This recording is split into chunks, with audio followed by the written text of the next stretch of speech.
హన్మకొండలో చోటు చేసుకున్న ఒక దారుణ ఘటనకు సంబంధించిన దృశ్యాలు ఇప్పుడు మీరు చూస్తున్నారు. అవి కొంచెం దారుణంగా ఉండటంతో, హృదయ విదారకంగా ఉండటంతో వాటిని బ్లర్ చేసి మీకు చూపిస్తున్నాం. నిజానికి చుట్టూ జనాలుంటే భద్రతగా ఉంటుందేమో, భద్రంగా ఉంటామేమో అని అనుకుంటూ ఉంటాం. కానీ అక్కడ చుట్టూ జనాలున్నా కత్తితో దాడి చేస్తున్న ఒక వ్యక్తిని వాళ్ళెవరూ కూడా నిలువరించలేకపోయారు. ఇప్పుడు మీరు చూస్తున్న ఆ ఫైటింగ్ ఇద్దరు ఆటో డ్రైవర్ల మధ్య చోటు చేసుకుంది. చుట్టూ జనాలు చూస్తున్నారు, కొంతమంది వీడియో తీస్తున్నారు. ఒక దశలో ఆ పింక్ కలర్ షర్ట్ వేసుకున్న వ్యక్తి అతనే చనిపోయాడు. అతను వైట్ కలర్ షర్ట్ వేసుకున్న మరో ఆటో డ్రైవర్ చేతిలో కత్తిని కూడా పట్టుకున్నాడు. నిజానికి అక్కడికి ఎవరైనా వచ్చి ఆ సమయంలో ఆపి ఉంటే, కొంచెం చొరవ తీసుకుని ఉండుంటే ఈ మరణం సంభవించి ఉండకపోయేది. ఆటో డ్రైవర్లు ఇద్దరు ఒకరికొకరు కొట్టుకున్నారు. వైట్ కలర్ షర్ట్ వేసుకున్న వ్యక్తి చేతిలో కత్తి ఉంది. అతను పింక్ కలర్ షర్ట్ వేసుకున్న ఆటో డ్రైవర్ని విచక్షణారహితంగా పొడిచాడు. ఆ దాడి నుంచి తప్పించుకోవడానికి తను కూడా ప్రయత్నం చేశారు. మధ్యలో ఒక వ్యక్తి వచ్చి ఇద్దరిని విడతీయడానికి ప్రయత్నం చేశారు. కానీ కత్తి ఉంది కాబట్టి, తను చంపాలని అనుకుంటున్నాడు కాబట్టి, నిజానికి అక్కడ మిగిలిన వాళ్ళు ఎవరైనా కొంచెం చొరవ తీసుకుని ఉంటే ఆ వ్యక్తి బతికుండేవాడు. నిజానికి పట్టుకోవడానికి కూడా అవకాశం ఉంది. కొన్ని సందర్భాల్లో తమకు ఎక్కడ గాయమవుతుందోనని మిగిలిన వాళ్ళు వెళ్ళే ప్రయత్నం చేయరు. కానీ ఇక్కడ అవకాశం ఉంది. అవకాశం ఉన్నప్పటికీ కూడా ఎవరే మాకెందుకులేని అనుకున్నారు. నిజానికి ఎవరికైనా ఆపద వచ్చినప్పుడు చుట్టూ జనాలుంటే జనాల్లోకి పరుగు పెడితే రక్షింపబడతామేమో, రక్షణ కలుగుతుందేమో అని అనుకుంటారు. కానీ చొరవ తీసుకొని జనాలు చుట్టూ ఎంతమంది ఉన్నా కూడా అనవసరమే.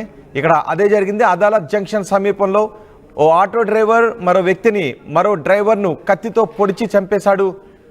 ఆ వ్యక్తి చంపిన తర్వాత అక్కడి నుంచి పారిపోయాడు.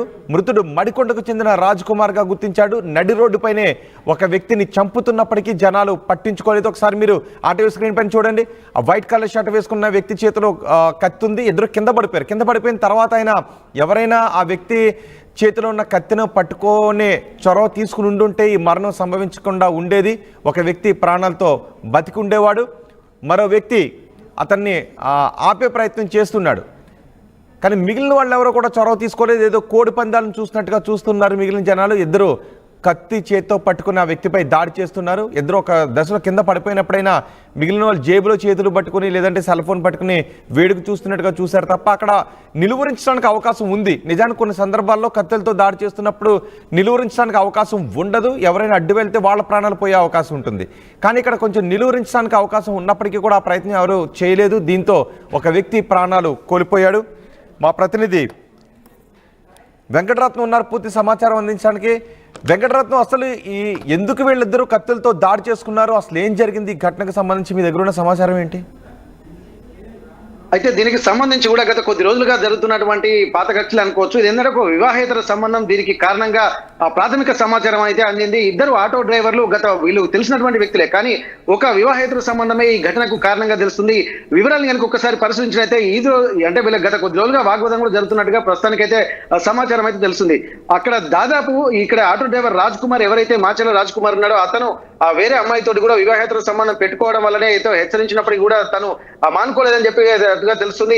అయితే దీన్ని దృష్టిలో పెట్టుకుని పలుమార్లు హెచ్చరించినా వినట్లేదని చెప్పి తను తీవ్రంగా ముందస్తు ప్రణాళికతోటి జేబులో కత్తి పెట్టుకుని తనని ఆటో చేజ్ చేసి కూడా, అంటే దాదాపు హన్మకొండ చౌరస్తా, అంటే హన్మకొండ డిమార్ట్ జంక్షన్, అంటే మెయిన్ అంటే అదాలత్ సమీపంలోనే, అంటే కోర్టుకు పక్కనే డిమార్ట్ ఉంటుంది. ఈ డిమార్ట్ దగ్గరికి ఆటో తోటి చేసి మరీ ఆపి తనతో గొడవ దిగాడు. ఆ గొడవ దిగుతున్నటువంటి క్రమంలో చుట్టూ కూడా చాలా మంది చూస్తున్నారు, కానీ తన జేబులో కత్తున్నటువంటి విషయం అయితే తెలియదు. అక్కడ ఉన్నటువంటి వాళ్ళు చూస్తున్నారు. కానీ ఆ పరిస్థితి విషమించిన సమయంలో ఒకరికొకరు వాగ్వాదం పెరగడంతో వెంటనే తనతో తెచ్చుకున్నటువంటి కత్తిని తీసి ఈ మాచల రాజ్ కుమార్ పై కూడా దాడి చేయడం జరిగింది. తను కూడా నిలువరించేటువంటి ప్రయత్నం చేశాడు. కానీ ఇక్కడ ఉన్నటువంటి పరిస్థితి చూస్తే ముందు అంత సివియర్ గా కనిపించలేదు, కానీ ఆ కత్తితో పొడుస్తున్నటువంటి క్రమంలో తన కసి అంతా విజువల్స్ లో మనకు కనిపిస్తుంది. వెంటనే అప్రమత్తమైనటువంటి కొంతమంది చూస్తున్నారు, కానీ ఒక్కరు కూడా అక్కడికి ముందుకు రాలేకపోవడాన్ని కూడా తీవ్రంగా పరిగణించాల్సినటువంటి అవసరం అయితే కనిపిస్తుంది. కానీ ఇప్పుడు ప్రజలు కూడా కొంతమంది చూస్తున్నారు, కానీ ఒక వ్యక్తి వచ్చి అక్కడికి వెళ్ళి తనను నిలువరించేటువంటి ప్రయత్నం చేశారు. కానీ అప్పటికే ఆ గుండెలో, అంటే ముందు కత్తిపోట్లు మామూలుగానే దిగినట్టు మనకు ఆ విజువల్స్ లో కనిపిస్తుంది, కానీ ఛాతీ దగ్గర బలంగా గుండెకు లోపలికి దిగినట్టుగా తెలుస్తుంది. అక్కడ ఉన్నటువంటి పరిస్థితులు కూడా కొంత సద్దుమణిగే పరిస్థితి తీసుకొచ్చేసరికి అతను అప్పటికే తీవ్ర గాయాలయ్యాడు, రక్తస్రావం కూడా జరుగుతుంది. మిగిలినటువంటి వెంటనే సంఘటన స్థలానికి కూడా పోలీసులకు సమాచారం అందించడంతో పోలీసులు కూడా హుటాహుటిని అక్కడ చేరుకున్నారు. వాళ్ళిద్దరు నిలవరించి కానీ నడి రోడ్డు పైన ఒక మనిషిని అలా చంపేస్తూ ఉంటే అతను పట్టుకోవడానికి అవకాశం ఉంది. అతను నిలువరించడానికి కొన్ని సందర్భాల్లో నిజానికి నిలువరించడానికి అవకాశం ఉండదు. కానీ ఇక్కడ మాత్రం అలాంటి అవకాశం ఉన్న జనాలందరూ జేబులో చేతులు పెట్టుకుని చూశారు తప్ప ఎవరూ పట్టించుకోలేదు. ఎందుకని? అయితే ఇక్కడ చేతిలో కత్తి ఉండడంతో తను భయాందోళన వ్యక్తం చేస్తారు. ఎందుకంటే ఇతను కూడా ఎవరైతే రాజ్ కుమార్ ఉన్నాడో కూడా ఇంత సీవియర్ గా ఉంటుందని కూడా తను అనుకున్నట్టుగా ఉంది. ఎందుకంటే తను రెస్పాండ్ అయ్యే విధానం చూస్తుంటే మనకు అంత సీవియర్ గా ఉన్నట్టుగా కనిపించలేదు. కానీ ఎప్పుడైతే కత్తితోటి దాడి చేశాడో అప్పుడు మాత్రమే నిలువరించడానికి కొంత ప్రయత్నం చేశాడు. చుట్టుపక్కల ఏ ఒక్కరు వచ్చి సహాయం చేసినా కానీ తను ఈజీగా నిలువరించేటువంటి పరిస్థితులు ఉండేది. కానీ ఆ భయానికి కూడా చుట్టుపక్కల ఉన్నటువంటి వాళ్ళు చూస్తూనే ఉన్నారు, చోద్యం చూసినట్టు చూస్తున్నారు, సర్కస్ చూస్తున్నారు తప్ప ఒక్కరు వచ్చి కూడా ముందుకు ధైర్యం చేయలేకపోవడం కూడా, అంటే అందరి కళ్ళ ముందు ఉండంగా కూడా, అంటే ఒక ఎదురు వ్యక్తిని చంపేస్తుందని తెలిసిన తర్వాత కూడా ఒకరు రెస్పాండ్ కావడము ఒక దీన్ని ఎక్కువగా సీవియర్ గా చూడాల్సినటువంటి అవసరం అయితే కనిపిస్తుంది.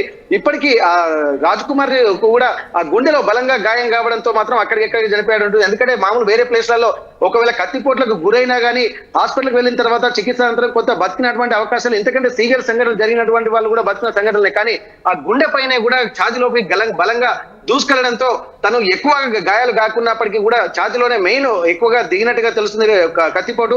దాని వల్లనే తను అక్కడికక్కడ ఒక అపస్మారక స్థితిలోకి వెళ్ళిపోయాడు. వెంటనే అప్పటికే సంఘటన స్థలానికి పోలీసులు చేరుకునేటువంటి సమయంలోనే ఇతను బేహోష కింద పడిపోయే సమయానికి తను పారిపోయే ప్రయత్నం చేస్తుంటే స్థానికులు కూడా అప్పుడు పట్టుకున్నట్టుగా తెలుస్తుంది. అప్పుడు వెంటనే పోలీసులు వచ్చిన తర్వాత పోలీసులకు అప్పగించిన తర్వాత తన్ని రాజ్ కుమార్ ఆసుపత్రికి తీసుకెళ్తున్నటువంటి క్రమంలో మార్గ మధ్యలోనే చనిపోయాడు. ఇక్కడ ఉన్నటువంటి పరిస్థితి ఎవరైతే అసలు ఇంకా పూర్తి వివరాలు అయితే తెలియాలి. కానీ ఇక్కడ ప్రాథమికంగా తెలిసినటువంటి విషయం ఏంటంటే ఒక వివాహేతర సంబంధం మాత్రమే దీనికి కారణంగా తెలుస్తుంది. ఇద్దరు ఆటో డ్రైవర్లు కావడం ఇక్కడ విశేషము. వారి మధ్యలో ఎట్లాంటి గతంలో ఉన్నటువంటి గొడవలు ఉన్నాయో తెలియదు, కానీ ప్రాథమికంగా మాత్రం ఈ విషయం తెలుస్తుంది. రైట్ వెంకటరత్నం, ఇప్పుడు మీరు ఆర్టీవీ స్క్రీన్ పైన చూస్తున్న ఈ వ్యక్తే చనిపోయిన వ్యక్తి మృతుడు. ఇద్దరు కూడా ఆటో డ్రైవర్లే. అయితే వివాహేతర సంబంధంతోనే ఇద్దరి ఆటో డ్రైవర్ల మధ్య గొడవ జరిగినట్టుగా తెలుస్తోంది. ఆ గొడవతోనే వివాహేతర సంబంధంతోనే ఇద్దరు ఒకరికొకరు కొట్టుకున్నారు. ఈ ఆటోను మృతుడు వెళ్తున్న ఆటోను చేసి మరి పట్టుకుని ఆ వ్యక్తిపై దాడి చేశాడు. కసితీర కత్తితో పొడవటంతో ఛాతీ దగ్గర బలమైన గాయాలు కావడంతో ఈ వ్యక్తి చనిపోయాడు. ప్రస్తుతం పోలీసులు కేసు నమోదు చేసుకుని విచారిస్తున్నారు. హనుమకొండలో, వరంగల్ జిల్లా హనుమకొండలో దాడి జరిగింది. అది పట్టపగలే ఇలా ఆటో డ్రైవర్లు కత్తులతో దాడి చేసుకోవడం, ఒకరు